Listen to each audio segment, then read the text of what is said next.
नमस्कार दोस्तों, आप सभी का स्वागत है हमारे YouTube चैनल पर। तो आज हम बात करेंगे डीएलएड बीटीसी प्रथम सेमेस्टर 2024 संस्कृत। जी हाँ दोस्तों, आपके पेपर में कैसे बहुविकल्पी क्वेश्चंस आएंगे, इस वीडियो को शुरू से अंत तक देखिएगा। हर एक साल का, जी हाँ दोस्तों, बहुत से बच्चे प्रीवियस ईयर का क्वेश्चन पेपर ढूंढते हैं कि पिछले वर्षों में कैसा पेपर आया था, तो सारे क्वेश्चन आपको देखने को मिलेगा। वीडियो को शुरू करेंगे। संस्कृत में पास होने के लिए 25 में से 12 नंबर लाना जरूरी होता है। 5 नंबर का बहुविकल्पी प्रश्न पेपर में पूछा जाएगा। चलिए शुरू करते हैं। तो दोस्तों चलिए शुरू करते हैं आज के अति लघुत्तरीय प्रश्नों को। ठीक है, पहला प्रश्न क्या पूछा गया था पेपर में, देखिए 2022 में कैसे क्वेश्चंस आपके पेपर में बने थे, उनको भी देखना जरूरी होता है। कि फलेन शब्द का विभक्ति एवं वचन बताइए। अब देखिए होता क्या है, ये क्वेश्चन बहुविकल्पी में होगा तो आप ठीक है कुछ ना कुछ तुक्का मार सकते हैं, लेकिन जब ये क्वेश्चन अति लघुत्तरी में आता है तो आप लोग फंसते हैं, कंफ्यूजन में आते हैं। तो इसका जरा सही आंसर देखिए, लघुत्तरी में बिल्कुल हम अच्छे से एक्सप्लेन करेंगे, फिलहाल इसका आंसर यहाँ सही देखते हैं। तृतीया विभक्ति एक वचन। रमा शब्द का सप्तमी विभक्ति बहुवचन रूप लिखना है, तो हो जाएगा रमासु आज कुमार। ठीक है, उसके बाद उत्तिष्ठ जागृत प्राप्य वरानद बोधत का हिंदी में अर्थ आपको बताना है। तो हे मनुष्य उठो जागो और श्रेष्ठ पुरुषों ज्ञानी का ज्ञान प्राप्त करो। चाहिए के अर्थ में कौन सा लकार प्रयुक्त होता है, ये आपको बताना है। तो ये हो जाएगा दोस्तों हमारा विधिलिंग। ठीक है ना, इसको देखेंगे। अगला क्वेश्चन देखते हैं कि संस्कृत भाषा की वर्णमाला को कितने भागों में बांटा जा सकता है। तो संस्कृत भाषा की वर्णमाला को 3 भागों में बांटा गया है, स्वर व्यंजन और अयोगवा। संस्कृत भाषा में पुरुष कितने होते हैं। तो देखिए प्रथम पुरुष, मध्यम पुरुष और उत्तम पुरुष 3 पुरुष होते हैं। आसपास की वस्तुएं जैसे पेड़, घर, बगीचा तथा पौधे के संस्कृत का नाम लिखिए। तो देखिए दोस्तों, संस्कृत का नाम क्रमशः हो जाएगा, पेड़ के लिए वृक्ष हो जाएगा, घर के लिए ग्राम, बगीचा के लिए उद्याना और पौधों के लिए पादप है। पशु पक्षियों कौवा, भौरा पक्षी तथा कोयल के संस्कृत में नाम लिखना है। तो देखिए दोस्तों, कौवा को हम काका बोलेंगे, भौरा को भ्रमरा, ठीक है, खगा तथा विका। अगला क्वेश्चन दोस्तों, आसपास की वस्तुएं फूल, चौराहा, अनार, नींबू, गेंद को संस्कृत में आपको लिखना है। तो देखिए दोस्तों, फूल के लिए पुष्पम, ठीक है, चौराहा के लिए चतुष्टपद, अनार के लिए दाडिमम, नींबू के लिए निम्बुकम और गेंद के लिए कंदुका है। संस्कृत में लिंग कितने प्रकार के होते हैं, पुल्लिंग, स्त्रीलिंग और नपुंसक लिंग। लट लकार का प्रयोग किस काल के लिए किया जाता है। तो लट लकार का प्रयोग वर्तमान काल के लिए किया जाता है। अगला प्रश्न आता है हमारा, गम धातु के प्रथम पुरुष बहुवचन का रूप लंग लकार में क्या होगा। तो गम धातु के प्रथम पुरुष बहुवचन का रूप लंग लकार में अगच्छन होगा। संस्कृत में वचन कितने प्रकार के होते हैं। तो संस्कृत में वचन 3 प्रकार के होते हैं। बालके शब्द में प्रयुक्त विभक्ति और वचन आपको लिखना है। तो विभक्ति दोस्त और बहुवचन, तृतीय विभक्ति हो जाएगी और बहुवचन में बालके। नवीनतम शब्द का हिंदी में अर्थ क्या है। तो इसका हिंदी में अर्थ होगा ताजा, मक्खन, कोमल, ठीक है, मुलायम, हमेशा, नई। निम्नलिखित फल व सब्जियों के नाम संस्कृत में आपको लिखना है। जामुन, आम हो गया, कद्दू हो गया, करेला हो गया। तो जामुन के लिए जम्बू, आम के लिए आम्र, कद्दू के लिए कुशमांडा और तुम्बी और करेला के लिए कठिलका। भोजन संबंधी वस्तुएं चना, मक्खन, नमक एवं रोटी को संस्कृत में आपको लिखना है। संस्कृत नाम क्रमशः चड़क, नवीनतम, लवण और कटरटिका है। पशु पक्षी पपिया, भेड़, बकुला, भेड़िया के नाम संस्कृत में आपको लिखना है। तो इसके नाम हो जाएंगे चातका, मिश्रा, बलाका, व्रका। किन्हीं 3 साग सब्जी का नाम आपको लिखना है। ठीक है, तो हिंदी में देखिए करेला को बोलते हैं कारवेल्लम, लौकी को अलाऊ, कटहल को पनस। शरीर के मतलब विशिष्ट 4 अंगों के नाम संस्कृत में आपको लिखना है। तो जैसे आपका गर्दन को संस्कृत में ग्रीवा बोलेंगे, नाखून को नखा, दांत को दशनम, आंख को क्या बोलते हैं लोचनम, सिर को बोलते हैं मुंडम। संज्ञा को परिभाषित कीजिए। प्राणी, ठीक है, वस्तु, स्थान या भाव का बोध कराने वाले शब्द संज्ञा कहलाते हैं। संज्ञा के भेद कितने हैं। संज्ञा के 5 भेद हैं। लिंग को परिभाषित कीजिए। संज्ञा के जिस रूप में स्त्री या पुरुष वाचक होने का बोध होता है उसे लिंग कहते हैं। पुल्लिंग किसे कहते हैं। जिन शब्दों से पुरुष जाति का बोध होता है पुल्लिंग कहलाते हैं। स्त्रीलिंग किसे कहते हैं। जिन शब्दों से किसी स्त्री या माता जाति का बोध होता है उन्हें स्त्रीलिंग कहते हैं। नपुंसक लिंग किसे कहते हैं। ऐसे शब्द जो ना तो नर और ना ही मादा का बोध कराते हैं नपुंसक लिंग कहलाते हैं। वचन का अर्थ आपको बताना है। संज्ञा एवं सर्वनाम की संख्या का बोध कराने वाले शब्द वचन कहलाते हैं। संस्कृत भाषा में कितने वचन होते हैं। तो देखिए एक वचन, द्विवचन और बहुवचन। ठीक है। नीति वचन सुभाषितानी सूक्तियों की हिंदी में से संस्कृत आपको बनाना है। सत्य ही मतलब सत्य की ही जीत होती है, असत्य की नहीं। तो सत्यमेव जयति नारतम। सभी धनों में विद्या धन श्रेष्ठ है, तो विद्या धर्म सर्वधनम प्रधानम। आचरण श्रेष्ठ धर्म है, आचारा परमो धर्म। निम्नलिखित हिंदी वाक्यों का संस्कृत में अनुवाद कीजिए। नदी कोश भर कर टेढ़ी है, तो हो जाएगा क्रोशम कुटिला नदी। लोभ मोह मनुष्य के शत्रु हैं, लोभा मोह च मानवस्य शत्रु स्तः। निम्नलिखित संस्कृत वाक्यों का हिंदी में अनुवाद कीजिए, तो हो जाएगा सान निर्सगेड़, चंचल का हो जाएगा वह स्वभाव से चंचल है। शाह पादेन खज्जा, तो वह पैर से लंगड़ा है। निम्नलिखित नीति परक हिंदी वाक्यों का संस्कृत में अनुवाद कीजिए। सज्जन पुरुषों की बात को मानना चाहिए। कर्तव्यम हिसिंताम वच, विद्या धर्म से ही शोभा देती है, विद्या धर्मेण शोभते। श्री मद भगवत गीता के निम्न संस्कृत श्लोक का हिंदी में अनुवाद आप लोग को करना है। ठीक है। यदा यदा ही धर्मस्य ग्लानि भवति भारत अभ्युत्थानम धर्मस्य तदा मानम सृजाम्यहम्।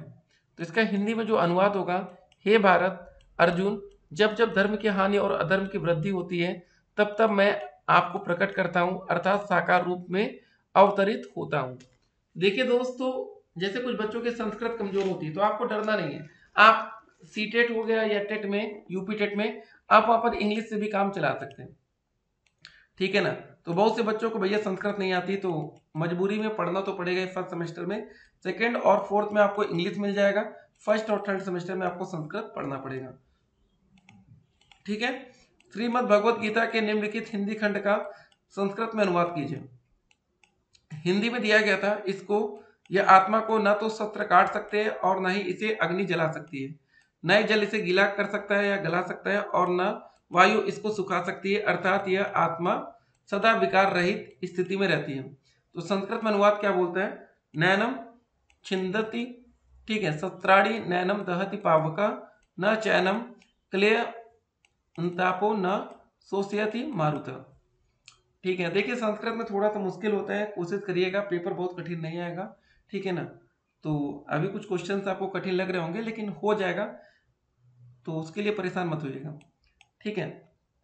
तो संस्कृत शिक्षण में प्रयुक्त कोई 3 उपकरणों के नाम लिखिए। श्यामपट हो गया, मॉडल या प्रतिरूप, चार्ट हो गया। नकुला, कीरा, अरवन, लूता, असंधिका शब्दों में से किन्हीं 3 शब्दों का अर्थ लिखिए। नकुला का हो जाएगा नेवला, कीरा का हो जाएगा तोता, लूता का हो जाएगा मकड़ी या चींटी, अवर्ण का हो जाएगा घोड़ा। संस्कृत में 4 पशुओं के नाम लिखिए। अश्व, अजा, कुकुरा, गौ, सिंह। निम्नलिखित शब्दों को किन्हीं 6 शब्दों के संस्कृत नाम लिखिए। घोड़ा को बोलते हैं अश्व, देखिए भी आपने देखा ना। कुत्ता को बोलते हैं कुकुरा, देखिए यहाँ पर देखा। हिरन को बोलते हैं मृगा, बकरी को बोलते हैं अजा, अजा देखा था अभी हमने। चिड़िया को बोलते हैं चटका, पेड़ को बोलते हैं वृक्ष, तरबूज को बोलते हैं कालिंदम, अनार को बोलते हैं दाड़िया। मकरा, सारिका, मराला का शब्दों में से किन्हीं 2 शब्दों का हिंदी में अर्थ लिखें। मकरा का हो जाएगा घड़ियाल, सारिका का मैना, मराला का हो जाएगा हंस या बत्तख, सस्का का हो जाएगा खरगोश। निम्नलिखित शब्दों में से पुल्लिंग, स्त्रीलिंग और नपुंसक लिंग शब्दों की अलग अलग सूची बनाइए। तो हिमालय, सागर, ये सब दिया गया था। तो पुल्लिंग में दोस्तों हो जाएगा हमारे हिमालय, सागर और राजन। स्त्रीलिंग में हमारे दोस्त यहाँ पर देखिए सब पढ़ेंगे तो हो जाएगा गंगा जी। ठीक है, गंगा, नदी और वधु। नपुंसक लिंग में हो जाएगा फलम, पुस्तकम और सौंदर्य। वाच्य शब्द संस्कृत में पुल्लिंग है या स्त्रीलिंग, आपको यह बताना है। वाच्य शब्द आपका स्त्रीलिंग है। संज्ञा एवं सर्वनाम में उदाहरण सहित अंतर लिखिए। संज्ञा का दोस्त हो जाएगा राकेश और सुरेश दिल्ली गए। सर्वनाम में हो जाएगा हम दिल्ली गए। ठीक है, यहाँ पर आपको नाम नहीं दिख रहा डायरेक्ट, यहाँ हम आ गए ना, इसको ध्यान दीजिएगा। सर्वनाम और संज्ञा में थोड़ा सा अंतर। ठीक है, अगला क्वेश्चन, पितृ सखी, इदम, ककुब, अप, अदस शब्दों में से संज्ञा व सर्वनाम को अलग अलग छाट कर लिखिए। तो संज्ञा का हो जाएगा दोस्तों पितृ सखी, सर्वनाम में हो जाएगा इदम, ककुब, अप, अदस। पितरी शब्द में किस विभक्ति का प्रयोग हुआ है? तो सप्तमी विभक्ति एक वचन का प्रयोग हुआ है। संप्रदान कारक का प्रयोग किस विभक्ति के लिए किया जाता है? तो हो जाएगा के लिए, चतुर्थी विभक्ति के लिए किया जाता है। राम, हरि, गुरु, सर्व, तद, युष्मद, अस्मद शब्दों में से संज्ञा एवं सर्वनाम को अलग अलग छाट कर लिखना है। तो संज्ञा हो जाएगा राम, हरि, गुरु, सर्वनाम हो जाएगा सर्व, तद, युष्मद, अस्मद। निम्नलिखित शब्दों में से किन्हीं 4 शब्दों के हिंदी अर्थ लिखिए। समाचार, ठीक है, समाचार पत्रम का हो जाएगा अखबार, अश्रु का हो जाएगा आंसू, न्यायालय का हो जाएगा अदालत, स्व का हो जाएगा आने वाला कल, पितृत्व का हो जाएगा चाचा, पितामह का हो जाएगा बाबा, द्वारम का हो जाएगा दरवाजा। राम शब्द प्रथमा विभक्ति एक वचन का रूप, ठीक है, शब्द रूप लिखिए। ठीक है, तो रामा, रामो, रामा। नदी शब्द का पंचमी विभक्ति तीनों वचन के रूप में लिखना है। नद्या, नदिभ्याम, नदिभ्य। विदुषा शब्द किस विभक्ति और वचन में? विदुषा शब्द आपका दोस्तों तृतीय विभक्ति और एक वचन का रूप है। युष्मत शब्द का द्वितीय विभक्ति बहुवचन का रूप आपको यहाँ पर लिखना था, तो हो जाएगा युष्मत के रूप एक वचन में, द्विवचन और बहुवचन में, ठीक है, द्वितीय विभक्ति में हो जाएगा त्वाम, युआम, युष्मान। वृक्ष शब्द का पंचमी विभक्ति एक वचन का रूप लिखिए, तो हो जाएगा दोस्तों पंचमी में वृक्षा। ठीक है, अगला क्वेश्चन देखते हैं। गुरु शब्द का तृतीय एवं पंचमी विभक्ति में तीनों वचनों के रूप लिखना है, तो हो जाएगा गुरुड़ा, गुरुभ्याम, गुरुभि, गुरुवे, गुरुभ्याम, गुरुभ्य, गुरु, गुरुभ्याम, गुरुभ्य। ठीक है, एतत् नपुंसकलिंग प्रथमा विभक्ति बहुवचन के रूप लिखिए, एतानी हो जाएगा। चाहिए के योग में किस लकार का प्रयोग किया जाता है, तो ये हो जाएगा हमारा विधिलिंग। ठीक है, ध्यान से आपको याद करते हुए चलना है। ठीक है ना। अगला क्वेश्चन, भू धातु का रूप लट लकार के तीनों वचनों व पुरुषों में लिखिए। भविष्यति, भविष्यतः, भविष्यन्ति, भविष्यसि, भविष्यतः, भविष्यत, भविष्यामि, भविष्यावः, भविष्यामः। गम धातु का रूप लट लकार मध्यम पुरुष तीनों वचनों में लिखिए। गच्छसि, गच्छत, गच्छत। निम्नलिखित को ठीक है सुमेलित कीजिए। प्रथम पुरुष में मैं, मध्यम पुरुष में वह, उत्तम पुरुष में तुम। तो प्रथम पुरुष दोस्तों हो जाएगा वह, ठीक है, मध्यम पुरुष में तुम हो जाएगा, उत्तम में होगा मैं।